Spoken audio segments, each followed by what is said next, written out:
네, 우리는 신비 속에서 살고 있습니다. 하나님이 얼마나 세상을 신비롭게 창조하셨고 또 얼마나 그 세상을 신비 가운데 운영하고 계신지 우리는 조금 알면서도 또 잘 모릅니다. 사실 우리는 아는 게 별로 없습니다. 우리는 지구상에 있는 생물들 가운데서는 가장 지능이 높지만 사실 그러나 하나님의 신비를 이해하기에는 좀 너무 수준이 낮습니다. 네.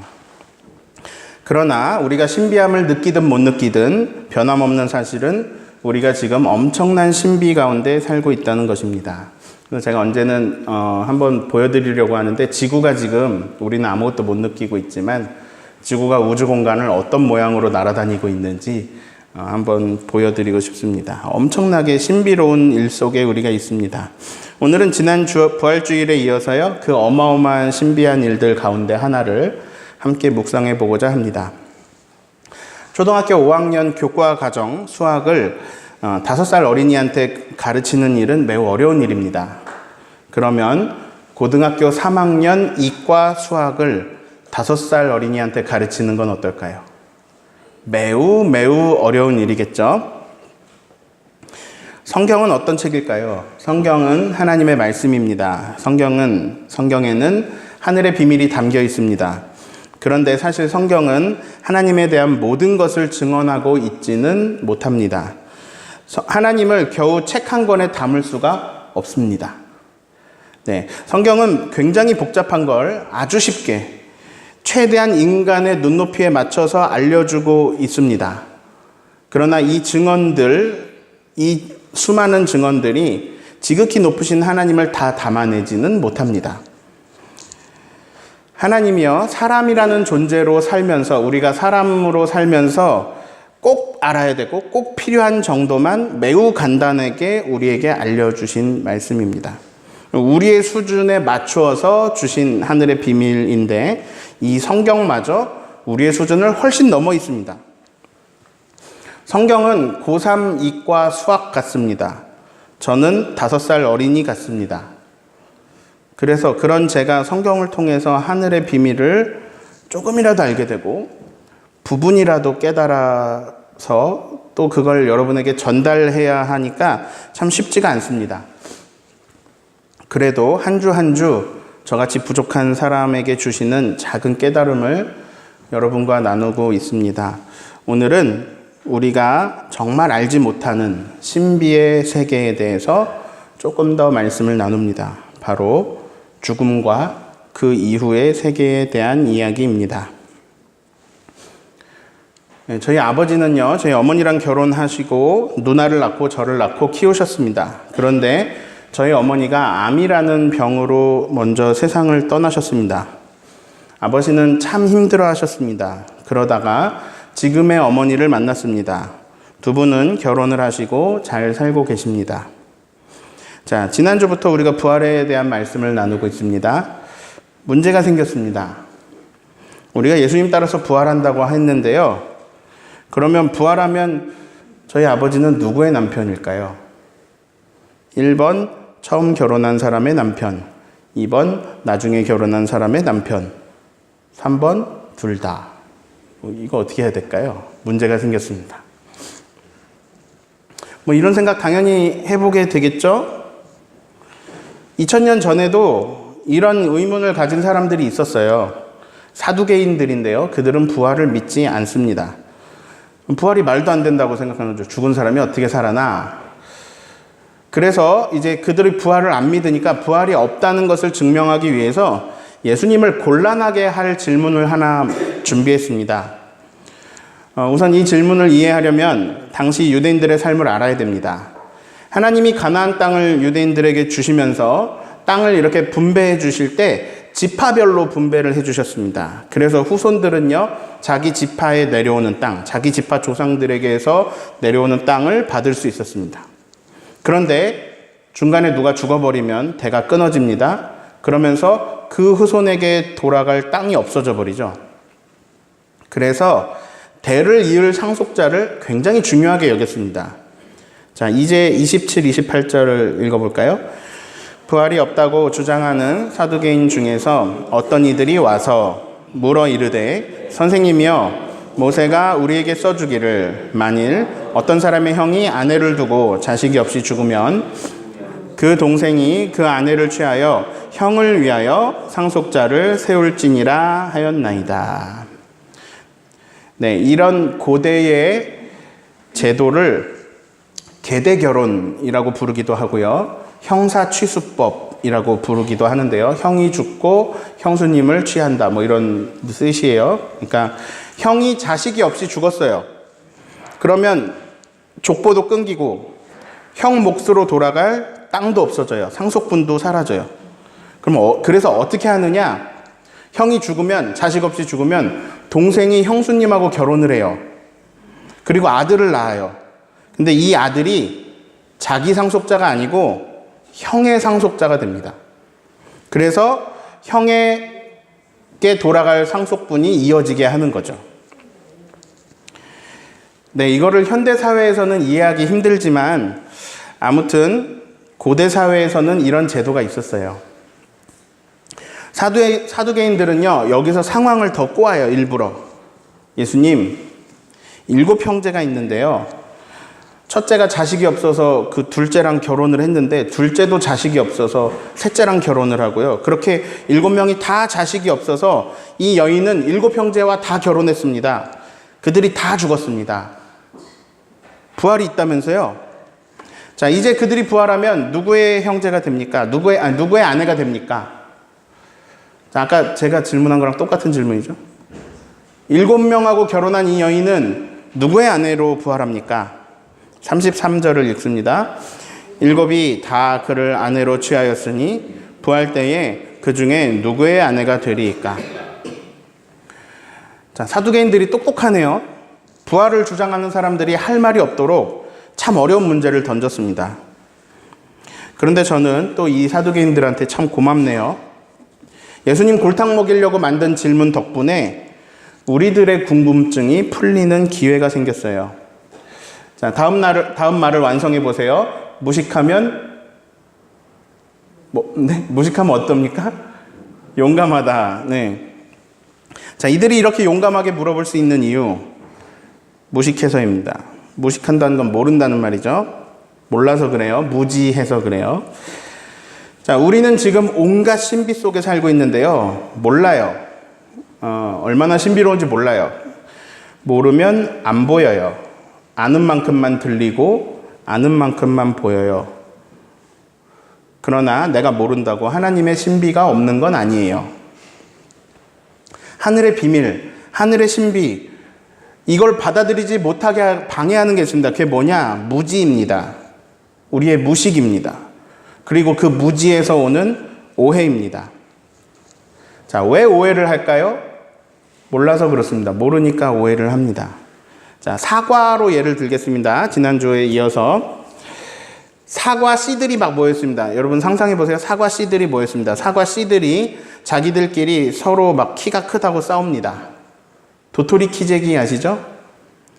사과 씨의 세계에서 사과 씨들끼리 막 키를 재고 있습니다. 서로 자기가 잘났다고 야단입니다. 자, 그들은 모르고 있습니다. 자기가 커다란 사과나무가 될 거라는 걸 모르고 있습니다. 지금 씨 수준에서만 사는 겁니다. 흙 속에 뿌려졌습니다. 흙 속에서 어떤 거대한 존재를 만났습니다. 오, 당신의 이름은 누구십니까? 위대하신 당신은 누구신가요? 응, 난 뿌리야. 근데 나는 몸 전체의 일부야. 씨는 이 말을 받아들일 수가 없습니다. 나는 겨우 요만한데 어마어마하게 저렇게 크신 분이 일부라고 받아들일 수가 없습니다. 근데 이 씨가요, 시간이 지날수록 자기 속에서 이상한 기운을 느낍니다. 나를 곧 죽일 것 같은, 내가 죽어버릴 것 같은, 그런 나를 죽일 것 같은 큰 기운이 막 엄습해 옵니다. 안 돼, 안 돼. 나는 곧 터져서 죽을 것 같아. 자, 여러분은 알고 있죠? 씨가 그대로 있는 게 좋은 건가요? 아니면 그 기운이, 그 에너지가 그 씨를 터트리는 게 좋은 건가요? 자, 씨가 터지면서 뿌리가 나오고 줄기가 나오고 잎사귀가 나오고 그러면서 씨의 형체는 없어지고 줄기는 자라고 꽃이 피고 이런 일들이 줄줄이 일어나면서 씨가 사과나무가 되어 가죠. 그래서 씨는 알게 됩니다. 얼마 전에 동경의 대상으로 보았던 그 거대한 뿌리가 자기 몸의 일부일 뿐이라는 걸 알게 돼요. 흙 속에서만 살다가 전혀 다른 세상으로 뚫고 나와서 전혀 다른 차원을 살아요. 햇살도 받고 바람도 느껴요. 벌이나 나비가 날아와서 내 꽃에 앉기도 하고요. 새들이 날아와서 내 가지에 앉기도 해요. 그리고 굉장히 신기하게 사과라는 나무가 열매가 열려요. 자, 그러면 씨가 씨로 그냥 있는 게 좋을까요? 아니면 씨가 변해가지고 결국은 자기 형체를 잃어버렸지만 다른 형체로 변하는 게 좋은 걸까요? 여러분, 만약에 사과 씨한테 말해줄 수 있다면 뭐라고 해주고 싶어요? 너 씨로 있어 이렇게 할 거예요? 괜찮아 이렇게 할 거예요? 그 터질 것 같은 에너지는 참 좋은 거야. 잘 느껴봐. 재밌어 해도 돼. 해치지 않아. 두려워하지 마라. 괜찮아. 터질 것 같아도 두려워하지 마라. 이런 말 해주고 싶지 않으세요?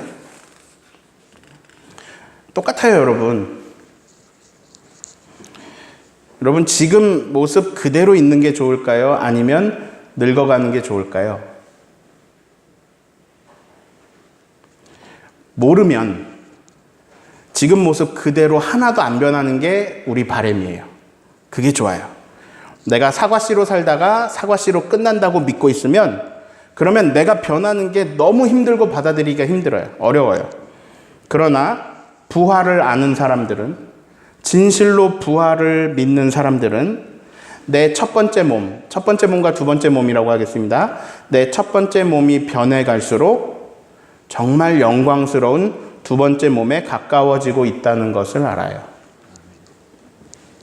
미리 아는 분, 하나님이 알려주시는 거예요. 우린 모르잖아요. 우리는 사과씨 세계에 살고 있으니까. 얘들아, 내가 너희를 그렇게 만들었어. 내가 너희의 첫 번째 몸을 심혈을 기울여서 만들었어. 다른 거는 다 그냥 말로 만들었는데 너희의 몸은 내가 직접 빚었어. 근데 얘들아, 내가 그렇게 만들었어. 두 번째 몸이 훨씬 좋아. 정말로 비교 자체가 안 돼. 너희의 첫 번째 몸은 시간이 지나면 못 쓰게 돼. 그러니까 그 시간을 소중히 여기면 돼. 그런데 첫 번째 몸이 망가지는 것 같더라도 두려워하지 마라. 두 번째 몸으로 가는 필수 과정이야. 자, 부활을 받아들이지 않는 사람은요, 사과씨가 사과씨로만 살다가 끝날 거라고 생각하고 산 거랑 똑같이 생각하고 살게 됩니다. 죽으면 끝입니다. 자, 사과씨에서 끝이에요. 그러면 어떻게 해야 될까요? 그럼 뭐 해야 돼요? 사과씨 키재기 해야죠. 인간의 삶이 지금 여기서 이거에서 끝이면 어떻게 해야 될까요? 뭐 하고 살아야 될까요? 죽으면 끝인데 뭐 해야 돼요? 왜 교회에 왜 나왔어요? 죽기 전에 하고 싶은 거 다 해봐야죠. 착하게 살아야 되나요? 아니요, 그럴 필요가 뭐가 있어요. 착하게 살아보고 싶으면 착하게도 살아보고, 악하게 살아보고 싶으면 악하게 살아보고. 어차피 죽을 거고, 죽으면 끝인데, 그럼 한 번 있는 인생 폼나게 살아야죠. 그러려면 돈이 있어야겠네요. 그래서 인생의 목적은 돈이 됩니다. 이걸 성경은 뭐라고 표현하느냐? 떡으로만 산다라고 말합니다. 부활이 없으면 인생의 목표는 떡입니다. 더 좋은 떡을 내가 최대한 많이 가지는 것이 내 목표입니다. 그런데 부활이 있다면 내가 사과씨에서 끝나는 게 아니라 내가 사과나무가 된다는 걸 안다면 내가 땅속 어두운 곳뿐만 아니라 땅속을 체험하면서도 동시에 땅 밖으로 나가서 햇님도 만나고 달님도 만나고 바람도 나비도 새들도 만나고 그렇게 살 수 있다는 걸 안다면 그럼 삶의 목적이 달라집니다. 나는 내가 씨인 때에 씨인 것을 감사하다가 사과나무가 돼야지. 이게 목적이에요. 이게 바울이 빌립보서 3장에 쓰는 말이에요. 11절을 읽어볼까요? 어떻게 해서든지 죽은 자 가운데서 부활에 이르려 하노니. 자, 바울의 삶의 목적은 이거예요. 부활. 예수님 따라 부활하는 거. 왜냐? 바울은 부활하신 예수님을 만났거든요. 그는 예수님이 죽은 걸 알아요. 그런데 자기에게 해보다 더 빛나는 빛으로, 밝은 빛으로 다가오신 부활하신 예수님을, 그 존재를 바울이 체험해버렸어요. 만나버렸어요. 바울은 알게 됐어요. 바울은 부활을 알게 됐어요. 그래서 바울은 나는 어떻게 해서든지 죽은 자 가운데서 부활에 이를 거다. 나는 표대를 향하여 달려갈 거다. 이렇게 말해요. 자, 바울은 그 방법도 알고 있어요. 그 앞절인 10절부터 읽어볼까요? 10절, 11절 읽습니다. 내가 그리스도와 그 부활의 권능과 그 고난에 참여함을 알고자 하여 그의 죽으심을 본받아 어떻게 해서든지 죽은 자 가운데에서 부활하려 하느니. 자, 부활에 이르는 방법이에요. 예수님의 죽으심을 본받는 것. 예수님이 말씀하세요. 나를 따라오려거든 자기를 부인하고 자기 십자가를 지고 나를 따르라. 이게요, 예수님이 우리를 개고생시키려고, 우리를 괴롭히려고 이렇게 하신 말씀이 아니에요.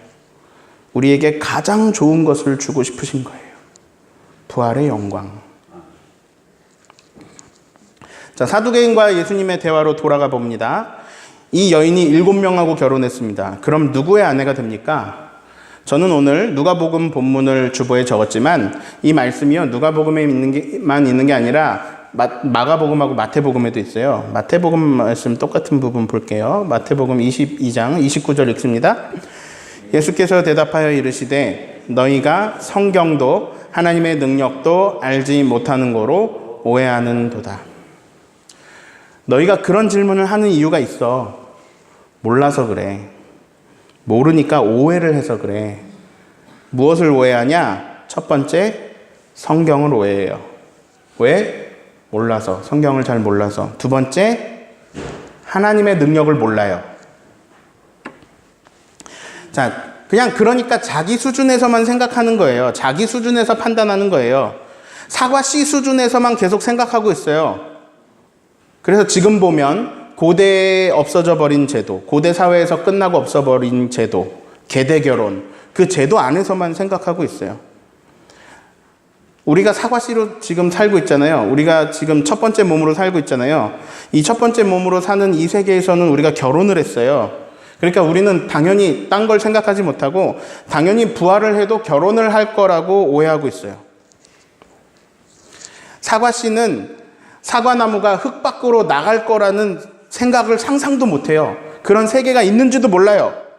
나중에 새들을 만나고 푸른 잎사귀를 뽐내고 사과나무 열매를 맺어서 다시 사과씨가 생기게 할 거라고 상상도 못해요.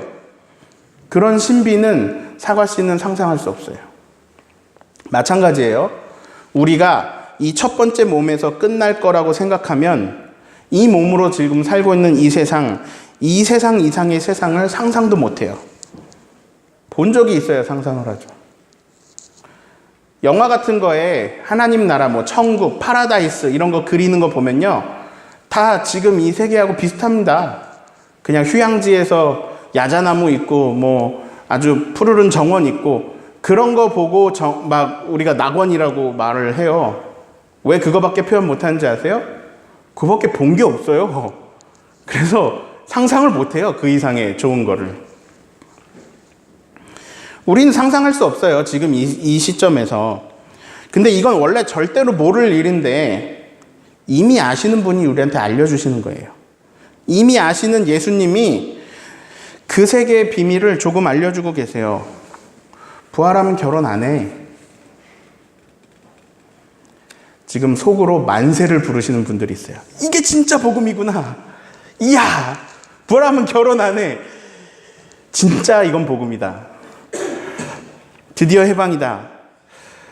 내가 부활해서도 이 인간이랑 결혼해야 되면 진짜 진지하게 한번 고려해 봐야겠다네요. 부활할까 말까 이거 진지하게. 내가 영원히 이 사람이랑 산다? 진짜 진지하게 고민해 봐야겠다. 근데 개 중에 간혹 간혹 이런 사람들도 있어요. 아, 너무 서운하다. 부활하면 결혼 안 해? 아, 그런 사람이 있어요. 이 세상에 존재합니다. 네. 아, 나 또 이 사람이랑 결혼해야 되는데 부활하면 결혼 안 해? 네, 걱정하지 마세요. 절대 안 외로워요. 외롭지 않아요. 서운하지 않으셔도 돼요. 네. 자, 사과씨의 삶과 사과와 나무의 삶은 달라요. 애벌레의 삶과 나비의 삶은 달라요. 애벌레는 땅에서 이것만 하죠. 나비는 막 날아다녀요. 첫 번째 몸의 삶과 부활의 몸의 삶은 달라요. 물론 우리는 지금 우리 수준에서 지금 기준으로 생각할 수밖에 없지만 걱정하지 마세요. 거기서도 만약에 결혼이 좋은 거라면 하나님은 우리한테 결혼하라고 하시겠죠. 근데 예수님이 알려주세요. 부활하면 결혼 안 해. 네. 근데 그거에 서운해하지 마세요. 지금 기준으로 생각해하지 마세요. 아니, 너무 좋아하시는데? 네. 자, 또 하나 알려주십니다. 부활하면 다시 안 죽어. 이거 지난주에 배우셨죠? 고린도전서 15장 42절 읽습니다. 죽은 자의 부활도 그와 같으니 썩을 것으로 심고 썩지 아니할 것으로 다시 살아나며. 자, 첫 번째 몸은 썩어요. 썩을 것으로 심고 그런데 썩지 아니할 몸으로 다시 살아나요. 늙지 않아요. 병들지 않아요. 죽지 않아요. 이게 진짜 복음이에요. 바울은 예수님을 통해서 이걸 미리 본 거예요. 자, 또 하나 알려주십니다. 부활하면 천사같이 될 거야. 우리는 천사가 어떤 존재인지 잘 모르는데요. 아무튼 그것 또한 그때 알게 되겠죠? 사과씨한테 너는 사과나무같이 될 거야. 그럼 모르잖아요. 못 알아들어요. 무슨 말인지. 애벌레한테 너는 나비처럼 될 거야. 못 알아들어요. 무슨 말인지. 우리가 몰라요. 그런데 우리가 못 알아들어도 그냥 예수님이 쉽게 알려주시는 거예요. 중간 정리해 볼까요? 바울이 목적이 달라졌어요. 다른 건 다 배설물입니다. 바울은 사과씨로 살아가기에는 떵떵거리면서 살기에 참 좋은 여건을 다 가지고 있습니다. 지금으로 말하면요, 인류대 나와가지고 대기업 임원하면서 국회의원 하면서 종교 지도자면서 등등등 돈과 명예와 인기와 심지어 지식과 존경을 받기까지 이런 것들을 모든 것을 누리기에 충분한 조건을 갖췄습니다. 심지어 이 사람은 유대인이면서 로마 시민권자예요. 바리새인이고 가말리엘 문화생이고요. 근데 바울이요, 이런 거 다 배설물이라고 말합니다. 바울은 사과나무를 보았습니다. 자기가 사과나무가 될 수 있다는 걸 알았습니다. 그리고는 목적이 바뀌었습니다. 부활입니다. 어떻게 해서든지 부활에 이르기 위해서 나는 그분의 죽으심을 본받을 것이다. 이미 이루었다 함도 하니요, 나는 표대를 향하여 그 부르신 부름의 상을 위하여 달려가노라. 여러분, 뭐하러 착하게 삽니까? 한 번뿐인 인생, 시간 정해져 있고 시간은 흘러가는데 한 번이라도 더 좋은 거 먹고 좋은 거 입고 자랑질하고 한 번은 그래도 좀 폼나게 살다가 해보고 싶은 거 다 해보고 가야죠. 왜 교회 와서, 왜 이 시간, 이 좋은 시간에 나와서 사랑하자, 화해하자, 용서하자, 왜 이런 잔소리 듣고 계십니까? 왜냐? 우리는 부활의 영광을 알고 있기 때문입니다. 어떤 사람이 제주 이음교회 최덕한 목사님한테 물어봤습니다. 목사님은 사모님이랑 음악학원 하면서 돈도 되게 잘 벌고 되게 잘 나갔는데 왜 갑자기 신학을 하고 왜 기독교인도 별로 없는 제주에 오셔가지고 왜 제주에서 또 기성교회를 안 들어가고 개척교회 하시면서 왜 이렇게 지역사회를 위해서 또 왜 교우들을 위해서 왜 이렇게 잠도 못 자고 왜 이렇게 고생하세요? 최덕한 목사님이 막 애쓰는 거 보고 누가 질문했어요. 그 삶을 보고 왜 이렇게 고생하세요, 사서? 최 목사님이 딱 8글자로 대답했어요. 저는 부활을 믿어요. 끝. 자, 35절 읽어봅니다. 저 세상과 및 죽은 자 가운데서 부활함을 얻기에 합당히 여김을 받은 자들은 장가가고 시집가는 일이 없으며. 저도 똑같이 말할 거예요. 근데 좀 길게 말해봐야죠. 죽은 자 가운데서 부활함을 얻기에 합당히 여김을 받은 자 되려고. 너무 어렵나요? 죽은 자 가운데서 부활함을 얻기에 합당히 여김을 받은 자 되려고. 저는 사과씨가 끝이 아닌 걸 알거든요. 너희는 성경도 모르고 하나님의 능력도 모르니까 오해하고 부활을 안 믿는구나. 자, 예수님이 지금 부활이 있대요, 없대요? 있대요. 부활의 자녀들은 다시 안 죽어. 그 세계는 결혼 안 해도 돼. 천사하고 비슷하다고 보면 돼. 이게 이제 우리가 들은 비밀이에요. 지금 다 깨달을 순 없지만 아무튼 그렇대요. 그러면서 전혀 상상도 할 수 없는 성경 구절을 가져다가 말씀하세요. 하나님이 모세를 부르실 때 하신 말씀이에요. 자, 이스라엘 백성이 애굽에서 노예로 막 착취당할 때 하나님이 모세를 부르시는데요. 가시떨기가 막 불에 이렇게 붙었는데, 불이 붙었는데 이게 타고 있지가 않아요. 그래서 모세가 신기해가지고 갔는데 하나님 거기서 모세를 부르면서 자기소개를 하세요. 출애굽기 3장 6절에 자기소개하시는데요. 나는 네 조상의 하나님, 아브라함의 하나님, 이삭의 하나님, 야곱의 하나님이다. 모세가 하나님 배웠기를 두려워하면서 얼굴을 가렸다. 자, 모세야, 내가 누구냐면 너희 조상들의 하나님이야. 그런데 예수님이 이 말씀을요, 전혀 상상도 못하는 일에 연결시키세요. 죽은 자의 부활에 이 말씀을 연결시켜요.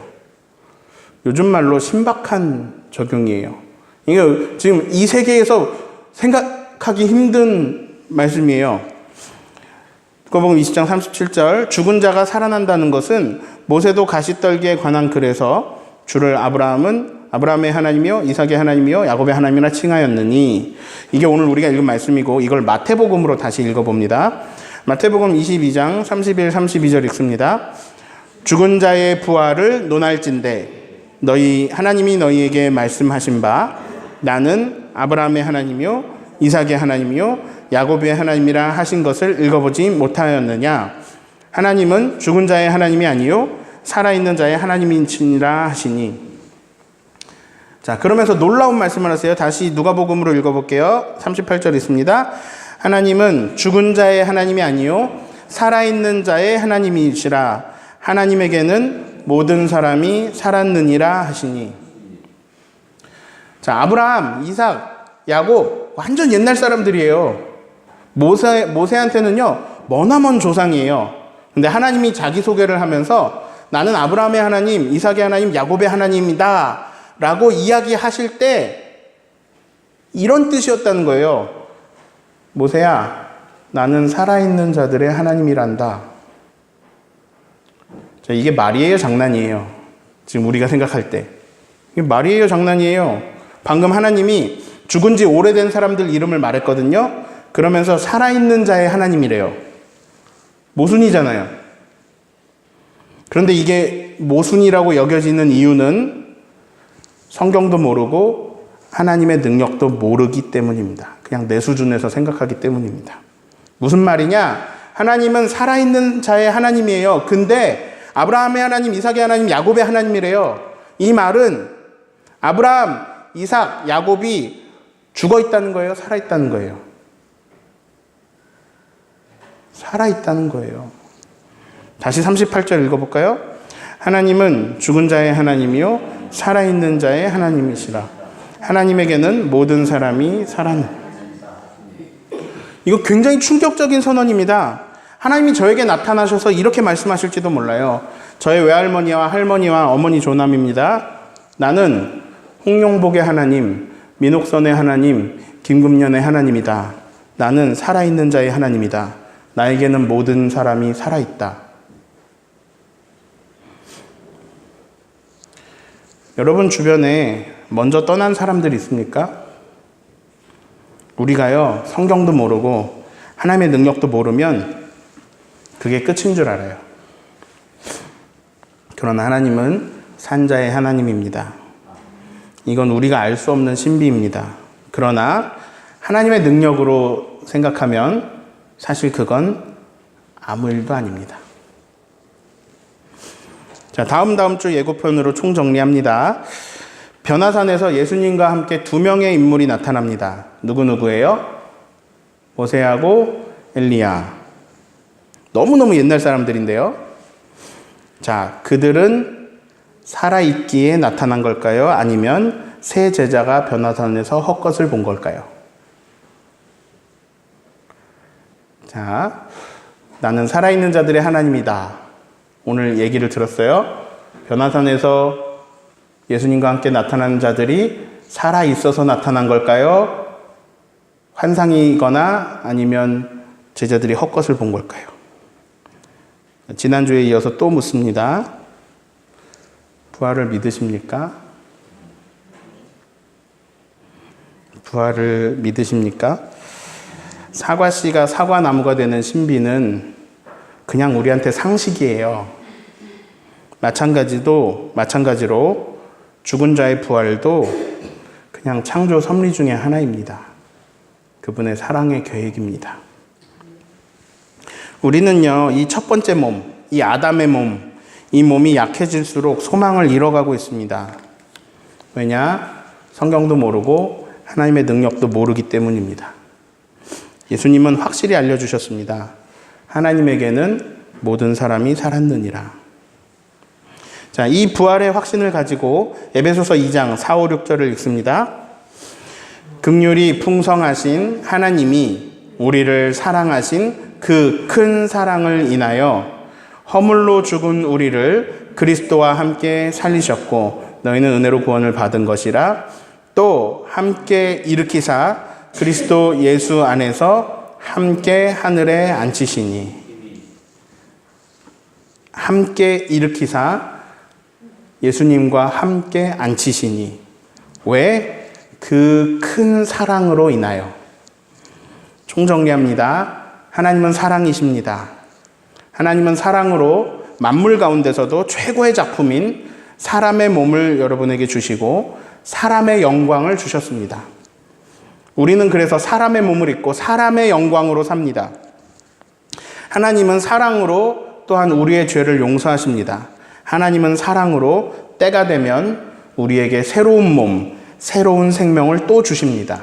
그냥 하나님이 사랑이시기 때문입니다. 그래서 아브라함도 살아있고 이삭도 살아있고 우리 어머니도 살아있고 바다에서 돌아가신 김정자 권사님도 살아계시고 세월호 학생들도 살아있습니다. 하나님은 살아있는 자들의 하나님이십니다. 하나님의 능력을 믿으십시오. 하나님은 사랑이십니다. 이것이 복음입니다. 이 복음과 부활의 기쁨으로 영원히 기뻐하시기를 예수님의 이름으로 축원합니다. 기도하겠습니다. 하나님, 첫 번째 몸이 망가지면서 우리는 절망하고 있습니다. 좌절하고 있습니다. 사실 소망을 잃었습니다. 내 몸이 기능이 떨어지면서 내 몸이 아파지면서 우리는 소망을 잃었습니다. 부활을 모르고 살아가는 것처럼 소망을 잃었습니다. 하나님, 이제는 내가 부활을 받아들이게 하시고 알게 하시고 이제는 두 번째 몸을 향하여 가는 이 과정을, 이 축복을 다 받아들이고 주님 안에서 이제는 새로운 목표를 가지고 떡으로만 사는 것이 내 목표가 아니라 어떻게 해서든지 예수 그리스도의 부활에 이르는 길이 목표가 되게 해주십시오. 같이 기도하겠습니다. 하나님, 소망을 잃었습니다. 몰라서 그렇습니다. 성경도 모르고 하나님의 능력도 모르니 우리 모든 것이 하나님 절망뿐이었습니다. 성경을 모르니 하나님의 말씀이 들어오지 않았고 하나님의 하늘의 비밀들이 우리에게 감추어졌습니다. 하나님의 능력을 모르니 우리의 수준을 벗어난 걸 믿지 못했습니다. 우리의 수준을 벗어난 차원과 우리의 수준을 벗어난 세계를 받아들이지 못했습니다. 하나님의 능력을 내가 제한했습니다. 하나님의 능력을 믿지 못했습니다. 하나님, 우리가 오해했습니다. 이 오해는 우리를 절망 가운데 빠뜨렸고 이 오해는 우리를 다른 목적으로 살게 했습니다. 이 오해는 우리를 떡으로 살게 했습니다. 이 오해는 우리를 돈으로만 살게 했습니다. 이 오해는 우리를 가치 없게 만들었고 하나님, 이 오해는 우리를 비참하게 만들었습니다. 이 오해는 서로 사랑하지 못하게 만들었습니다. 하나님, 그러나 이제는 하나님의 사랑을 깨닫고 이제는 하나님의 능력을 깨닫고 이제는 성경이 증언하는 하늘의 비밀을 깨닫게 하여 주십시오. 하나님, 이제는 부활을 믿고 이제는 부활을 받아들이고 이 부활에 이르게 하기 위해서, 어떻게 해서든지 부활에 이르게 하기 위해서 예수 그리스도의 죽음을 본받는 자가 되게 하여 주십시오. 이전의 모든 것은 배설물로 여기고 사과씨의 삶은 다 배설물로 여기고 이제는 표대를 향하여, 부르신 부름을 향하여, 하나님이 위해서 부르신 그 상을 향하여 달려가노라. 하나님, 바울처럼 고백하게 하여 주시고 우리의 삶의 목적이 달라지는 은혜와 사랑을 허락하여 주시옵소서. 하나님, 그렇게 새롭게 깨닫고 새로운 마음으로 살아가도록 은혜 베풀어 주시옵소서. 주님 다시 오실 때까지, 주님 다시 오실 때까지 나는 이 길을 가리라.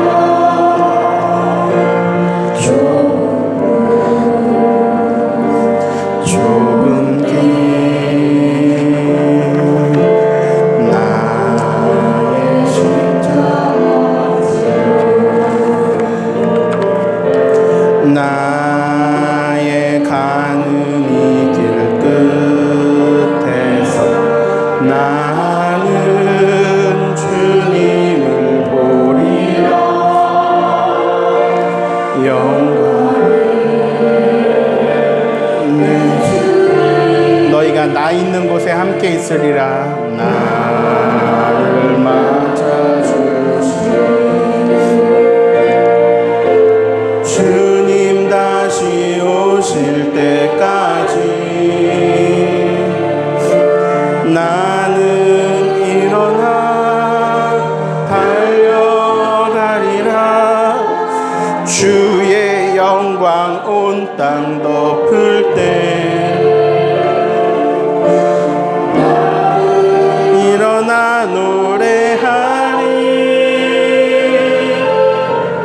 내 사모하는 주님,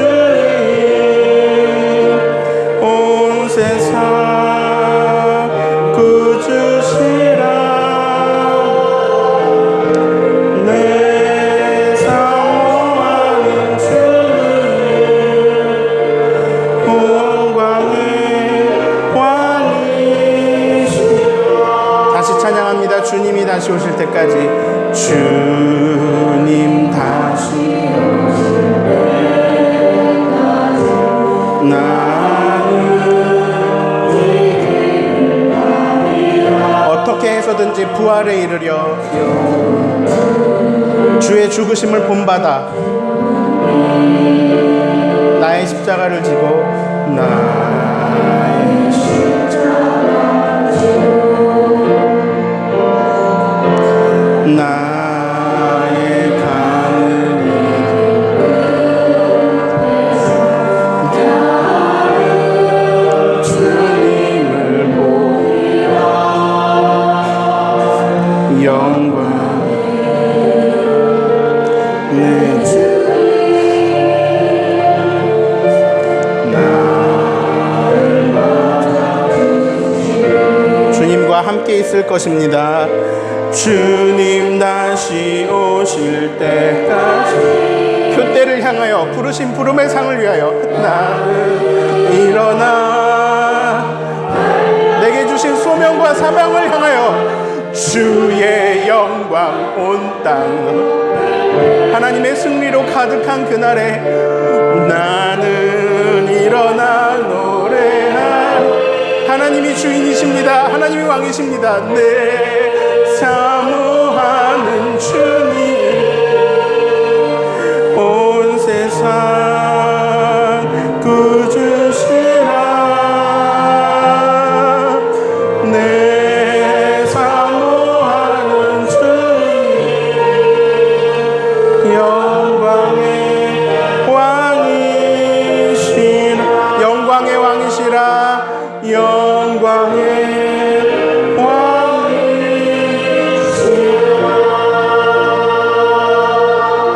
우리가 부활한 몸으로 살아가는 세계, 우리가 감히 지금 상상할 수 없는 놀라운 차원, 놀라운 세상, 하나님의 나라가 우리를 기다리고 있는데 우리는 아직도 땅을 바라보면서 이 땅 속에서의 세계만 생각하면서 살아가고 있습니다. 우리 가족들, 우리 자녀들 그 가운데 살아가고 있습니다. 하나님 불쌍히 여기시고 우리가 이 하늘의 비밀을 알고 살아가는 자들이 되게 해주십시오. 우리 가족들이 이 하늘의 비밀을 알고 살아가게 해주십시오. 우리 함께 기도하겠습니다. 하나님 부활을 알려주시니 감사합니다. 하나님 알려주시는 예수님, 알려주시는 바울의 말씀을 통하여 우리가 이제 꿈꾸게 하시니 감사합니다. 하나님 우리가 진심으로 부활하신 예수님을 만나게 하시고 이제는 몸이 다시 사는 것과 영원히 사는 것을 믿게 하여 주시옵소서. 죄를 사하여 주시는 것과 몸이 다시 사는 것과 영원히 사는 것을 우리가 진심으로 믿고 받아들이게 하여 주시고 우리의 인생이 달라지게 하시고 우리의 삶이 달라지게 하시고 삶의 목적이 달라지게 해 주십시오. 하나님 우리 가족들 이 땅에서 소망 없이 희망 없이 하나님 그 쓴뿌리에 갇혀서 하나님 살아가고 있지 않습니까? 하나님 우리를 불쌍히 여기시고 부활의 소망을 꿈꾸며 살게 하여 주시옵소서. 하나님 내 몸이 낡아질수록 내 몸이 쇠약해질수록 우리는 부활에 가까워져 가고 있으며 우리는 새로운 생명을 입을 것이며 예수님 다시 오시고 예수님이 통치하실 하나님의 나라가 가까워져 오고 있음을 기억하게 하여 주시고 소망과 산소망으로 부활의 산소망으로 살아가게 하시고 기쁨으로 살게 하시고 이 땅을 넘어선 삶을 살게 하시고 하나님 나라를 꿈꾸게 하시고 성령께서 보여주시고 깨닫게 하시는 그 은총을 알게 하여 주셔서 하나님 은혜와 사랑을 더하여 주시고 인도하여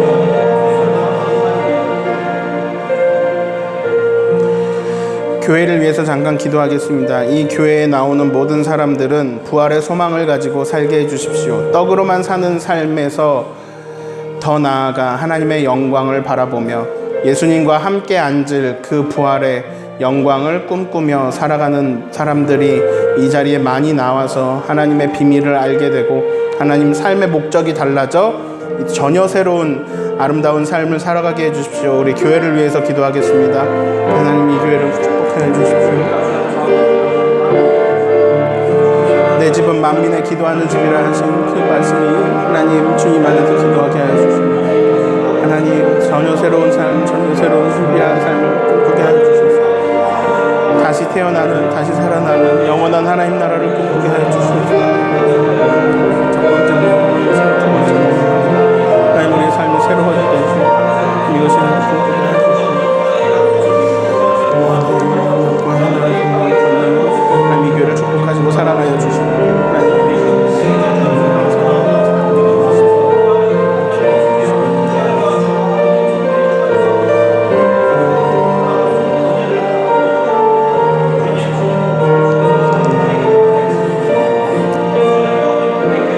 너희가 성경도 모르고 하나님의 능력도 모르니 오해하고 있구나.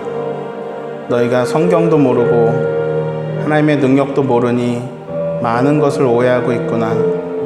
하나님 우리가 알지 못해서